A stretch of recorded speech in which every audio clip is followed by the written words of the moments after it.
ಹೇಳ್ದಂಗೆ ಕೇಳ್ತಾರಾ ಅಂತ ಖುಷಿ ಆಗೋಯ್ತಾ? ಹೌದು. ಆದ್ರೆ ಇದು ಯಾವುದೋ ಮಂತ್ರ ಹೇಳ್ಕೊಡ್ತಾರೇನೋ ಅದರಿಂದ ವರ್ಕ್ ಆಗುತ್ತೇನೋ ಅಂತ ಮಾತ್ರ ತಿಳ್ಕೊಬೇಡಿ.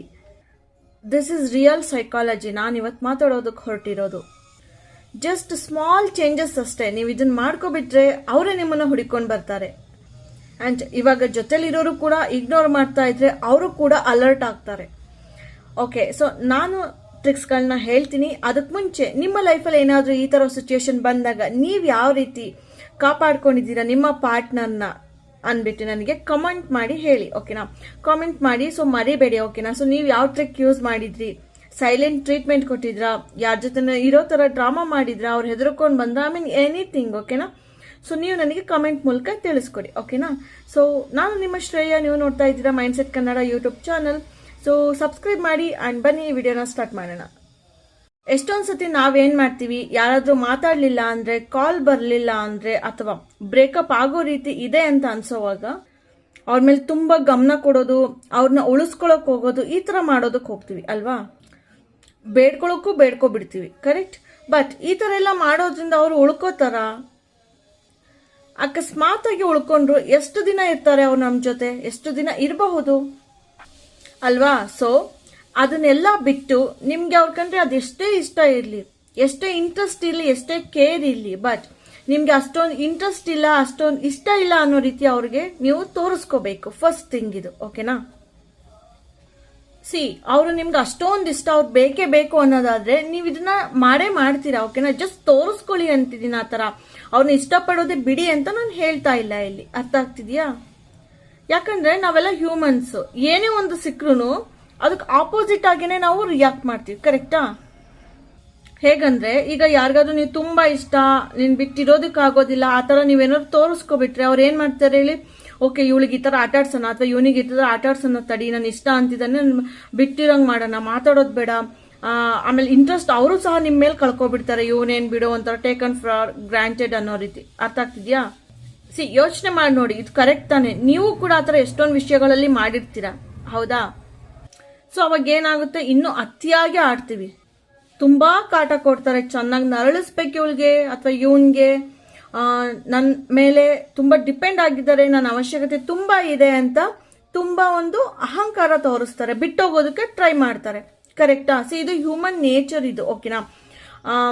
ಐ ಮೀನ್ ಅದೇ ತರ ಆಗುತ್ತೆ ಎಲ್ರಿಗೂ. ಯಾರೋ ಒಬ್ರು ಓವರ್ ಕೇರ್, ಲವ್ ಕೊಡ್ಬೇಕಾದ್ರೆ ಅರ್ಥ ಆಗೋದಿಲ್ಲ ಅದು. ಆಗ ಅವರು ನಿಮ್ಗೆ ರೆಸ್ಪೆಕ್ಟ್ ಕೊಡೋದನ್ನ ಕಡಿಮೆ ಮಾಡ್ತಾರೆ. ಕಡಿಮೆ ಏನು ಕೊಡೋದನ್ನ ಬಿಟ್ಬಿಡ್ತಾರೆ ಹೋಗ್ತಾ ಹೋಗ್ತಾ. ಆಮೇಲೆ ಏನಾಗುತ್ತೆ, ಓಕೆ ಇವಳು ನನ್ನ ಮೇಲೆ ಡಿಪೆಂಡ್ ಆಗಿದ್ದಾಳೆ, ಇವಳ ಜೊತೆ ಇದ್ರೆ ನನ್ನ ವ್ಯಾಲ್ಯೂನೇ ಕಡಿಮೆ ಆಗುತ್ತೆ. ಸೊ ಈ ತರ ಅನ್ಸೋಕಾಗುತ್ತೆ. ಅಂದ್ರೆ ನೀವು ಅಟ್ರಾಕ್ಟಿವ್ ಆಗಿ ಕಾಣೋದಿಲ್ಲ ಅವ್ರಿಗೆ. ಅವಾಗ ಏನಾಗುತ್ತೆ, ಇವಳ ಜೊತೆ ಇದ್ಬಿಟ್ರೆ ಅಥವಾ ಇವನ್ ಜೊತೆ ಇದ್ಬಿಟ್ರೆ ನನಗೆ ಏನೋ ಬೆಲೆ ಸಿಗಲ್ಲ, ಇವಳೇನ್ ಬಿಡು ಒಳ್ಳೆ ಹುಚ್ಚರು ತರ ಆಡ್ತಿದ್ದಾಳೆ, ಆ ತರ ಅನ್ಸೋಕ್ ಸ್ಟಾರ್ಟ್ ಆಗ್ಬಿಡುತ್ತೆ ಅವ್ರಿಗೆ. ಯಾವಾಗ ನೀವು ಅತಿಯಾಗಿ ಕೇರ್ ಮಾಡಿ ಇಂಟ್ರೆಸ್ಟೆಡ್ ಅಂತ ತೋರಿಸ್ಕೊಂಡಾಗ. ಸೊ ಈ ತರ ಅನ್ನಿಸ್ದಾಗ ಅವರು ನಿಮ್ಮನ್ನ ಕಂಪ್ಲೀಟ್ ಆಗಿ ಅವಾಯ್ಡ್ ಮಾಡೋದಕ್ಕೆ ಸ್ಟಾರ್ಟ್ ಆಗ್ತಾರೆ. ಅದಕ್ಕೆ ಫಸ್ಟ್ ಥಿಂಗ್ ಏನು, ನಿಮ್ಗೆ ಎಷ್ಟೇ ಇಷ್ಟ ಇರಲಿ ಅವ್ರ ಮೇಲೆ, ಇಷ್ಟ ಇಲ್ವೇನೋ ಅನ್ನೋ ರೀತಿ ನೀವು ತೋರಿಸ್ಕೋಬೇಕು. ಅಂದ್ರೆ ಫುಲ್ ಇಷ್ಟ ಇಲ್ಲ ಅನ್ನೋ ರೀತಿ ಅಲ್ಲ, ತುಂಬಾ ಓವರ್ ಆಗಿ ಏನೋ ತೋರಿಸ್ಕೋಬೇಡಿ ಅಷ್ಟೇ. ಗೊತ್ತಾಗ್ತಿದ್ಯಾ? ನಿಜ ತಾನೇ ನಾನು ಹೇಳ್ತಿರೋದು? ಯಾವಾಗ ನಾವು ಜಾಸ್ತಿ ಏನಾದ್ರು ಕೊಡ್ತೀವೋ, ಅಥವಾ ನಮ್ಗೆ ಆಯ್ತು ಲೈಫಲ್ಲಿ ಯಾವಾಗ ಜಾಸ್ತಿ ಏನಾದ್ರು ಸಿಗುತ್ತೋ ಅದ್ರ ವ್ಯಾಲ್ಯೂ ನಮಗೆ ಗೊತ್ತಾಗೋದಿಲ್ಲ ಅಲ್ವಾ? ಈಸಿಯಾಗಿ ಸಿಗ್ಬೇಕಾದ್ರೆ.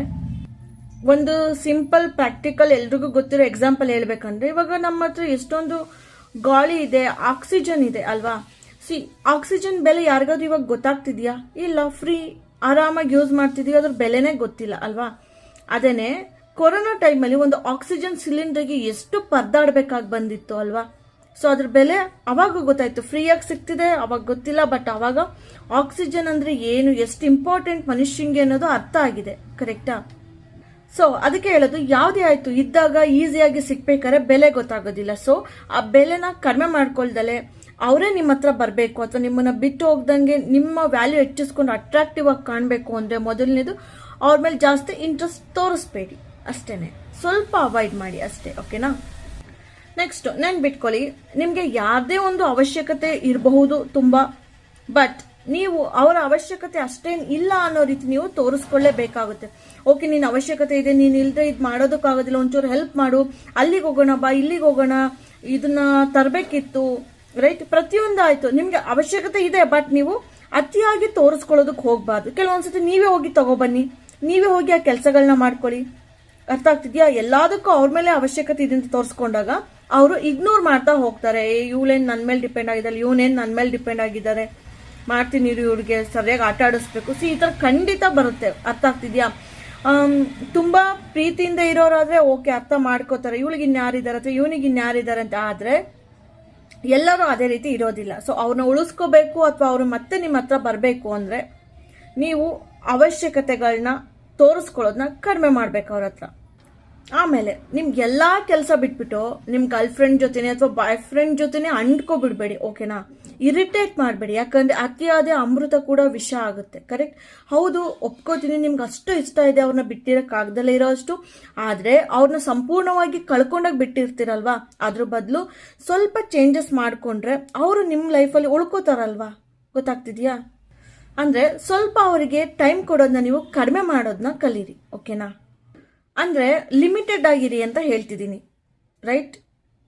ಈ ಇಂಟರ್ನೆಟ್ಟೇ ಲಿಮಿಟ್ ಇದ್ದಾಗ ಎಷ್ಟು ನಾವು ಒಂದೊಂದು ನಿಮಿಷನೂ ಯೋಚನೆ ಮಾಡಿ ಮೆಸೇಜ್ ಮಾಡ್ತಿದ್ವಿ, ಅಥವಾ ಫ್ರೀ ಮೆಸೇಜಸ್ ಇರ್ತಿತ್ತಲ್ಲ ಅವಾಗ, ಎಷ್ಟು ಯೋಚನೆ ಮಾಡಿ 10 ಆಯ್ತಾ 15 ಮೆಸೇಜ್ ಮುಗಿತಾ ಅಂತ ನೋಡ್ತಾ ಇದ್ವಿ. ಅನ್ಲಿಮಿಟೆಡ್ ಅಂದಾಗ ಏನು ಮಾಡ್ತೀವಿ? ತಲೆನೇ ಕೆಡಿಸ್ಕೊಳ್ಳೋದಿಲ್ಲ ಅಲ್ವಾ? ಹಾಗೇನೆ ಇದು ಕೂಡ ಆದಷ್ಟು ಲಿಮಿಟೆಡ್ ಆಗಿ ಅವೈಲಬಿಲಿಟಿ ಇದೆ ನೀವು ಅವ್ರಿಗೆ. ಯಾಕಂದ್ರೆ ಅವೈಲಬಿಲಿಟಿ ಜಾಸ್ತಿ ಇದ್ರೆ ನಿಮ್ಮ ಮೇಲೆ ನಿಜವಾಗ್ಲೂ ಯಾವುದೇ ಕಾರಣಕ್ಕೂ ಅವ್ರಿಗೆ ಪ್ರೀತಿ ಜಾಸ್ತಿ ಆಗೋದಿಲ್ಲ. ಅರ್ಥ ಆಗ್ತಿದ್ಯಾ? ಉಸಿರು ಕಟ್ಟೋ ಥರ ಮಾಡಬೇಡಿ ಯಾರಿಗೂ. ಗೊತ್ತಾಗ್ತಿದ್ಯಾ? ಇನ್ನೂ ಒಂದು ಎಕ್ಸಾಂಪಲ್ ಕೊಡ್ಬೇಕಂದ್ರೆ, ಈಗ ಅಂಗಡಿಗಳಲ್ಲಿ ಯಾವುದೋ ಒಂದು, ಈಗ ಎಕ್ಸಾಂಪಲ್ ಒಂದು ಬಿಸ್ಕೆಟ್ ಅಥವಾ ಏನೋ ಒಂದು ಇದೆ ಅಂತ ಅನ್ಕೊಳ್ಳಿ, ಒಂದು ಪ್ರಾಡಕ್ಟ್. ಓಕೆನಾ? ಬಿಸ್ಕೆಟ್ ಇಟ್ಕೊಳ್ಳೋಣ ಎಕ್ಸಾಂಪಲ್ಗೆ. ಸೊ ಅದು ದಿನ ಅಲ್ಲೇ ಇರುತ್ತೆ, ನೀವು ಹೋಗ್ತಾ ಇರ್ತೀರಿ ಶಾಪ್ಗೆ, ನೀವು ಅಷ್ಟು ತಲೆನೇ ಕೆಡ್ಸ್ಕೊಳ್ಳೋದಿಲ್ಲ ಅಲ್ವಾ, ಬಿಡು ತಗೊಂಡ್ರಾಯ್ತು ಅನ್ನೋ ರೀತಿ. ಬಿಕಾಸ್ ಅದು ಅಷ್ಟೊಂದು ಇರುತ್ತೆ. ಅದೇನೆ ಲಿಮಿಟೆಡ್ ಆಫರ್ ಮಾತ್ರ. ಓಕೆನಾ? ಇನ್ನು 2 ಪ್ಯಾಕ್ ಇದೆ ಅಥವಾ 50% ಆಫ್ ಇದೆ, ಲಿಮಿಟೆಡ್, ಇವತ್ತಿನ ಅರ್ಧ ದಿನ ಅಷ್ಟೇ ಈ ಆಫರ್ ಇರೋದು. ಆ ಥರ ಅಂದಾಗ ಏನಾಗುತ್ತೆ, ಎಲ್ಲ ಹೋಗಿ ಬಾಚ್ಕೋತೀರಾ. ಕರೆಕ್ಟಾ? ಸೊ ಹಾಗೇನೆ ಅವೈಲಬಿಲಿಟಿ ಇದ್ರೆ ಜಾಸ್ತಿ ಯಾರು ತಲೆ ಕೆಡ್ಸ್ಕೊಳ್ಳೋದಿಲ್ಲ. ಕರೆಕ್ಟ್? ನೀವಾದ್ರೂ ಕೂಡ. ಆಯ್ತಾ? ಸೊ ಹಾಗಾಗಿ ನಿಮ್ಮ ಅವೈಲಬಿಲಿಟಿ ಕಡಿಮೆ ಮಾಡಿ ಅವ್ರಿಗೆ. ಓಕೆನಾ? ಇನ್ನೊಂದು ಹೇಳ್ಬೋದು, ಅಲ್ಲ ಮೇಡಮ್ ಲಿಮಿಟೆಡ್ ಆಗಿದೆ, ಅವೈಲೇಬಲ್ ಇರಬೇಡಿ, ಸ್ವಲ್ಪ ಟೈಮ್ ಕೊಡೋದು ಕಡಿಮೆ ಮಾಡಿ ಅಂತೀರಾ. ಬಟ್ ಅವ್ರನ್ನ ಅರ್ಥ ಮಾಡ್ಕೊಳ್ಳೋದು ಹೇಗೆ ಮೇಡಮ್? ಹಾಗಿದ್ರೆ ಅವ್ರನ್ನ ಅರ್ಥ ಮಾಡ್ಕೊಂಡ್ರೆ ತಾನೆ ನಮ್ಮ ಲೈಫಲ್ಲಿ ಮುಂದೆ ಚೆನ್ನಾಗಿರೋಕ್ಕಾಗೋದು ಅಂತ ನೀವು ಹೇಳ್ಬೋದು ಅಲ್ವಾ. ನಾನು ಹೇಳೋದು, ಫುಲ್ ಅವ್ರನ್ನ ಬಿಟ್ಬಿಡಿ ಅಂತಿಲ್ಲ, ಫುಲ್ ಟೈಮ್ ಕೊಡಬೇಡಿ ಅಂತಿಲ್ಲ. ನೀವು ಎಷ್ಟು ಟೈಮ್ ಕೊಡ್ತೀರಾ ಅಷ್ಟರಲ್ಲಿ ಲಿಮಿಟೆಡ್ ಆಗಿ ಇಟ್ಕೊಳ್ಳಿ. ಆ ಲಿಮಿಟೆಡ್ ಟೈಮಲ್ಲೇ ಒಂದು ಕ್ವಾಲಿಟಿ ಟೈಮ್ನ ಸ್ಪೆಂಡ್ ಮಾಡಿ ಅಂತ ಹೇಳ್ತಿದ್ದೀನಿ. ಹೋಲ್ ಡೇ ಅವ್ರಿಗೆ ಕಾಲ್ ಮಾಡೋದು, ಮೆಸೇಜ್ ಮಾಡೋದು, ತಲೆ ತಿನ್ನೋದನ್ನ ಬಿಡಿ ಅಷ್ಟೇನೆ. ಅರ್ಥ ಆಗ್ತಿದ್ಯಾ? ಸೊ ನಿಮಗೂ ಕೂಡ ಆಗ ಸಮಯದ ಒಂದು ವ್ಯಾಲ್ಯೂ ಗೊತ್ತಾಗುತ್ತೆ. ಅವ್ರ ಜೊತೆ ಇದ್ದಾಗ ಅವ್ರನ್ನ ತುಂಬ ಅರ್ಥ ಮಾಡ್ಕೊಳ್ಳೋದಕ್ಕೆ ಟ್ರೈ ಮಾಡ್ತೀರಾ. ಸಮಯ ಕಡಿಮೆ ಇರುತ್ತೆ, ನಿಮಗೂ ಬೇರೆ ರೆಸ್ಪಾನ್ಸಿಬಿಲಿಟೀಸ್ ಇರುತ್ತೆ. ಕರೆಕ್ಟ್? ಅರ್ಥ ಆಗ್ತಿದ್ಯಾ? ಸೊ ಈ ಥರ ಕೂಡ ಅರ್ಥ ಮಾಡ್ಕೋಬಹುದು. ನೀವು ಹೋಲ್ ಡೇ ಅವ್ರ ಜೊತೆ ಇರೋದ್ರಿಂದ ಅವರು ನಿಮ್ಮಿಂದ ದೂರ ಆಗ್ತಾ ಬರ್ತಲ್ಲ, ಇನ್ನು ಅರ್ಥ ಮಾಡ್ಕೊಳ್ಳೋದು ಏನಿರುತ್ತೆ, ಅವ್ರಿಗೆ ಇರಿಟೇಟ್ ಆಗ್ತಿರುತ್ತಲ್ಲ. ಗೊತ್ತಾಗ್ತಿದ್ಯಾ ನಿಮಗೆ? ರೈಟ್? ಸೊ ಲಿಮಿಟೆಡ್ ಅವೈಲಬಿಲಿಟಿಯಿಂದ ಕೂಡ ನೀವು ಅವ್ರನ್ನ ತುಂಬ ಚೆನ್ನಾಗಿ ಅರ್ಥ ಮಾಡ್ಕೋಬಹುದು. ಎಲ್ಲದಕ್ಕಿಂತ ಇಂಪಾರ್ಟೆಂಟ್, ನೀವು ಅತಿಯಾಗಿ ಮಾಡ್ತಿರೋದನ್ನ ಸ್ವಲ್ಪ ಕಡಿಮೆ ಮಾಡ್ಕೊಳ್ಳಿ ಅಂದೇ ಹೊರತು ಎಲ್ಲಾನು ಬಿಟ್ಬಿಡಿ ಅಂತ ಹೇಳ್ತಿಲ್ಲ. ಓಕೆನಾ? ಸೊ ಅವರು ನಿಮ್ಮ ಜೊತೆ ಇರೋವರೆಗೂ ತುಂಬ ಚೆನ್ನಾಗಿ ನೋಡ್ಕೊಳ್ಳಿ ಅವ್ರನ್ನ. ಓಕೆನಾ? ಸರ್ಪ್ರೈಸಸ್ ಕೊಡಿ, ಕೆಫೆಗಳಿಗೆ ಕರ್ಕೊಂಡೋಗಿ, ರೆಸ್ಟೋರೆಂಟಿಗೆ ಕರ್ಕೊಂಡೋಗಿ, ಟ್ರಿಪ್ಸ್ ಕರ್ಕೊಂಡೋಗಿ, ಗಿಫ್ಟ್ಗಳನ್ನ ಕೊಡಿ. ಓಕೆನಾ? ಸೊ ಅವಾಗ ಅವರು ನಿಮಗೆ ತುಂಬ ಅಟ್ರಾಕ್ಟ್ ಆಗ್ತಾರೆ. ನಿಮ್ಮ ಒಂದು ನೇಚರ್ ತುಂಬ ಇಷ್ಟಪಡ್ತಾರೆ ಅವರು. ಓಕೆನಾ? ಈಸಿಯಾಗಿ ಬಿಟ್ಟೋಗ್ಬೇಕು ಅಂತ ಅನ್ಸೋದಿಲ್ಲ ಅವ್ರಿಗೂ. ಗೊತ್ತಾಗ್ತಿದ್ಯಾ? ಹುಚ್ಚರು ಥರ ಆಡೋದನ್ನ ಬಿಟ್ಟು ಎಲ್ಲೆಲ್ಲಿ ಕ್ವಾಲಿಟಿ ಟೈಮ್ ಸ್ಪೆಂಡ್ ಮಾಡಬೇಕು, ಯಾವ್ಯಾವ ರೀತಿ ಸರ್ಪ್ರೈಸ್ ಮಾಡ್ಬೋದು, ಯಾವ ರೀತಿ ಅವ್ರನ್ನ ಚೆನ್ನಾಗಿ ನೋಡ್ಕೋಬೋದು ಅನ್ನೋದ್ರ ಮೇಲೆ ಜಾಸ್ತಿ ನೀವು ಕಾನ್ಸಂಟ್ರೇಟ್ ಮಾಡಿ. ಸೊ ಅವರೇ ನಿಮ್ಮನ್ನು ಇಷ್ಟಪಡೋದಕ್ಕೆ ಸ್ಟಾರ್ಟ್ ಆಗ್ತಾರೆ, ತುಂಬ ಜಾಸ್ತಿ ಇಷ್ಟಪಡ್ತಾ ಹೋಗ್ತಾರೆ. ಸೊ ನೀವು ಕೊಟ್ಟಿದ್ದು ನಿಮಗೆ ರಿಟರ್ನ್ ಬರುತ್ತೆ, ಹಾಗೇನೆ ನೀವು ಪ್ರೀತಿ ಕೊಟ್ಟರೆ ಪ್ರೀತಿ ರಿಟರ್ನ್ ಬರುತ್ತೆ. ಸೊ ಈಗ ನೀವು ಸರ್ಪ್ರೈಸಸ್ ಗಿಫ್ಟ್ ಕೊಟ್ಟು ಚೆನ್ನಾಗಿ ನೋಡ್ಕೋತೀರಾ, ಅವರು ಕೂಡ ಅದನ್ನೇ ನಿಮಗೆ ರಿಟರ್ನ್ ಕೊಡ್ತಾರೆ. ಸೊ ನಿಮ್ಮಿಬ್ಬರಲ್ಲೂ ತುಂಬ ಒಳ್ಳೆ ಅಂಡರ್ಸ್ಟ್ಯಾಂಡಿಂಗ್ ಬಂದು ರಿಲೇಶನ್ಶಿಪ್ ಕೂಡ ಚೆನ್ನಾಗಿ ಆಗ್ತಾ ಹೋಗುತ್ತೆ. ಓಕೆನಾ? ನೆಕ್ಸ್ಟ್ ಅವರು ನಿಮ್ಮನ್ನ ಬಿಟ್ಟು ಹೋದ್ರೂ ಒಂದಿನ ಇದ್ರೂ ಕೂಡ ಅವರು ಇದನ್ನೆಲ್ಲ ಮಿಸ್ ಮಾಡ್ಕೋತಾರೆ. ಓಕೆನಾ? ಒಂದು ಸರ್ಪ್ರೈಸ್ ಆಗಲಿ, ಒಂದು ಪ್ರೀತಿ ಆಗಲಿ, ಒಂದು ಕೇರ್ ಆಗಲಿ. ಕರೆಕ್ಟ್? ಅವ್ನು ಇದ್ದಿದ್ರೆ ಚೆನ್ನಾಗಿರ್ತಿತ್ತು, ಅವಳು ಇದ್ದಿದ್ರೆ ಚೆನ್ನಾಗಿರ್ತಿತ್ತು ಅಂತ ಅಂದ್ಬಿಟ್ಟು ತುಂಬ ಮಿಸ್ ಮಾಡಿಕೊಂಡು ಅವರು ವಾಪಸ್ ಕೂಡ ಬರೋ ಸಾಧ್ಯತೆ ತುಂಬ ಇರುತ್ತೆ. ಓಕೆನಾ? ಸೊ ಇರ್ಬೇಕಾದ್ರೆ ಒಳ್ಳೇದಾಗಿ ಇದ್ಬಿಡಿ. ಓಕೆನಾ? ಅದೇ ನಿಮ್ಮನ್ನ ಮುಂದೆ ಕಾಪಾಡುತ್ತೆ. ಓಕೆ? ಇನ್ನೊಂದು, ನೀವು ನಿಮ್ಮ ಬಗ್ಗೆ ಎಲ್ಲನೂ ಅವ್ರ ಹತ್ರ ಹೇಳೋದಕ್ಕೆ ಹೋಗಬೇಡಿ. ಯಾಕೆ ಗೊತ್ತಾ, ಅವ್ರಿಗೆ ಇಂಟ್ರೆಸ್ಟ್ ಇದೆಯೋ ಇಲ್ವೋ, ನೀವು ಎಲ್ಲನೂ ಹೇಳ್ಕೊಳ್ಳೋದ್ರಿಂದ ಅವ್ರಿಗೆ ಇರಿಟೇಟ್, ಹಿಂಸೆ ಕೂಡ ಆಗ್ಬೋದು. ಏನು ಜಾಸ್ತಿ ಜಂಬ ಕೊಚ್ಕೋತಿದ್ದಾಳೆ ಅಥವಾ ಜಂಬ ಕೊಚ್ಕೋತಿದ್ದಾನೆ, ಇವನೇನು ಇವನು ಅನ್ನೋಂಗೆ ಆಡ್ತಿದ್ದಾನೆ, ಆ ಥರ ಅನ್ಸೋಕ್ಕಾಗುತ್ತೆ ಜಾಸ್ತಿ ಹೇಳ್ಕೊಳ್ಳೋದು ಜಾಸ್ತಿ. ಸೊ ಜಾಸ್ತಿ ಏನು ಹೇಳ್ಕೋಬೇಡಿ. ಅವ್ರಿಗೆ ಏನು ಜಾಸ್ತಿ ಕೊಚ್ಕೋತಿದ್ದಾನೆ, ಸಖತ್ತು ಜಂಬ ಜಾಸ್ತಿ, ಇವ್ರಿಗೆ ಏನು ಇವನು ಅನ್ನೋ ರೀತಿ ಹೇಳ್ಕೊತಿದ್ದಾನೆ, ಇವ್ ಬಿಟ್ರಿಲ್ಲ ಅನ್ನೋ ರೀತಿ ಆಡ್ತಿದ್ದಾನಲ್ಲ ಅನ್ಸುತ್ತೆ. ಸೊ ಅವ್ರು ಏನು ಕೇಳ್ದಲೆ ನೀವೇ ನಿಮ್ಮ ಬಗ್ಗೆ ಜಾಸ್ತಿ ಏನು ಹೇಳೋದಕ್ಕೆ ಹೋಗಬೇಡಿ. ಅವರಾಗೆ ಇಂಟ್ರೆಸ್ಟ್ ಇಂದ ನಿಮ್ಮನ್ನ ಕೇಳಿದ್ರೆ ಮಾತ್ರ ನೀವು ಅದ್ರ ಬಗ್ಗೆ ಹೇಳ್ಬೇಕು ಹೊರತು ನೀವಾಗೆ ಕಷ್ಟಪಟ್ಟು ತುರ್ಕೋದಕ್ಕೆ ಹೋಗ್ಬೇಡಿ ಅವ್ರ ಮೈಂಡ್ಗೆಲ್ಲಾನು. ಸೊ ನಿಮ್ಮ ಮಾತಿಗೆ ನಿಮ್ಗೆ ಬೆಲೆ ಬರ್ಬೇಕಂದ್ರೆ ಅವ್ರು ಕೇಳ್ದೆ ನಿಮ್ಮ ಬಗ್ಗೆ ಏನು ಹೇಳ್ಬೇಡಿ, ಓಕೆನಾ.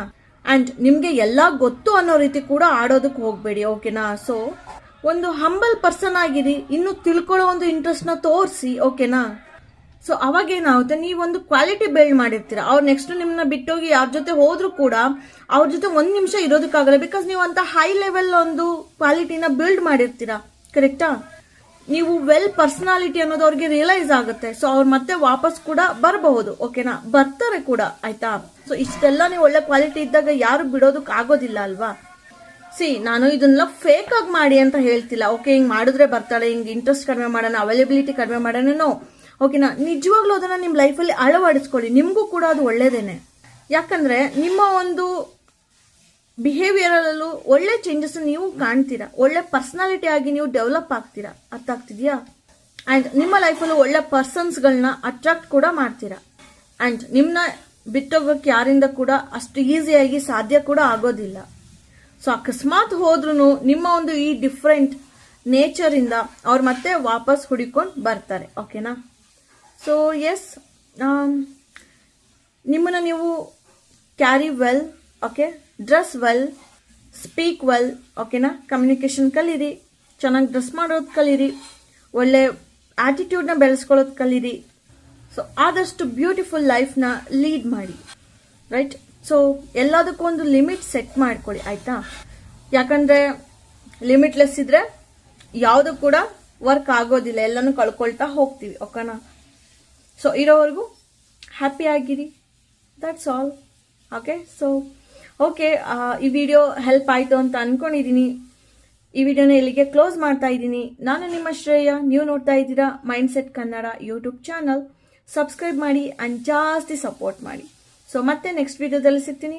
ಅಲ್ಲಿವರೆಗೂ take care, bye, see you all.